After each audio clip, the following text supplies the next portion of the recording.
না, তুই কি করছিস? আমি আজকে রান্না করব, ঠিক আছে? সবাই মিলে আমাকে ধরেছে যে তুই কোনোদিনও রান্না করিস না, তুই আজ রান্না করবি।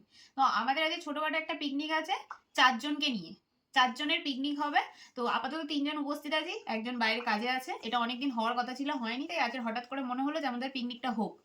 ঠিক আছে? তো যা যা রান্না করব সব শেয়ার করে দেবো, যে কি রান্না করছি না করছি। যদি খেতে পারলে তো হলো, খেতে যদি পারো তো ভালো, নাহলে আমি জানি না, আমাকে দোষ দেবে না। না, খেতে পারবো। ঠিক আছে? লাইফে ফার্স্ট রান্না করছি। এই রান্নি স্পেশাল। আরেকটু দিলে মনে বেশি ফুলবে। এরকম করেছিস হচ্ছে এই তো আবার আমার আঙুলগুলো দেখো কি মোটা মোটা হয়ে গেছে। চক্করে পড়ে লাইফে প্রথম তো অন্তত অন্তত আটা মাখা শিখে যাচ্ছিস, তাই তো? ঠিক আছে। এই যে কষ্টের ফল। হ্যাঁ, কি? আমার হাতটা কনকন করছে। মানুষ খায় কি করে আমি সেটা ভাবে। করলে তো বেশ খেয়ে নি, এবার বুঝতে পারছি যে কতটা কষ্ট হয়। 10 মাইল দূর থেকে রান্না করছে। আমি নাকি পেঁয়াজ ছাড়া বানানো এই খুঁটি লাগবে। ঠিক আছে, থ্যাংক ইউ। পেঁয়াজটা দিয়েছি একটুখানি বেশি গ্রেভি গ্রেভি হওয়ার জন্য, একটু কষা কষা। চলো আমরা এবারে চিকেন দিয়ে দিই। Chicken mixie chicken. বাবা কত বড় রান্নি! অনেকক্ষণ ধরে তো দেখতে পাচ্ছি নাড়ছিস চাড়ছিস, কি করছিস? এই দেখো আমার মাংসের কালারটা হচ্ছে, মাংস পড়ে যাচ্ছে তো। এই দেখো ভালো হয়েছে না? তেরি হেভি কালার এনেছিস তো। গন্ধ সারা গাজর। এটা কি হচ্ছে?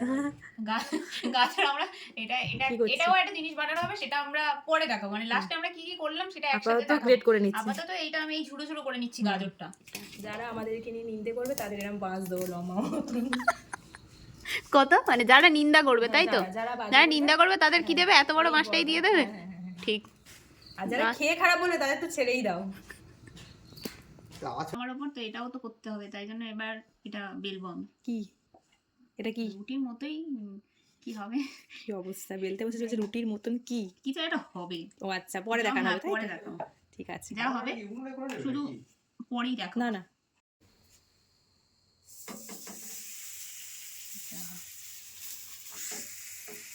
হয়েছে। তেলটা সঞ্চয় করতে হবে না, তাই জন্য আমি অল্প অল্প তেল দিচ্ছি, বুঝলে তো? ওর এক ফোঁটা করতেই নেই। এবার কিছু বলার আছে? এইটা তো জীবনে করিনি, তো কি করব? মাংসটা তাও একবার করেছি, না এইসব জীবনে আমার কিছু হবে না মানে এত সুন্দর করে তা বলছে হবে না, তাহলে আর কিছু বলার নেই। দেখো আমাদের পরোটা পুরোপুরি রেডি একদম। ভাই অনেক দিন থেকেই বলছিল যে আমরা একটা কাবাব পিকনিক করি চল, তো এটা হয়ে ওঠেনি। তাই যখন হচ্ছে এত কিছু, তাই ভাবলাম এটা কেন বাদ যায়, তো এটাও তুই হালকা হালকা অল্পের মতো করেছিলাম আমরা, তো বলেছিলাম অল্পই কর, বাট করা হোক এটা। এরপর আমরা রায়তা বানাচ্ছিলাম।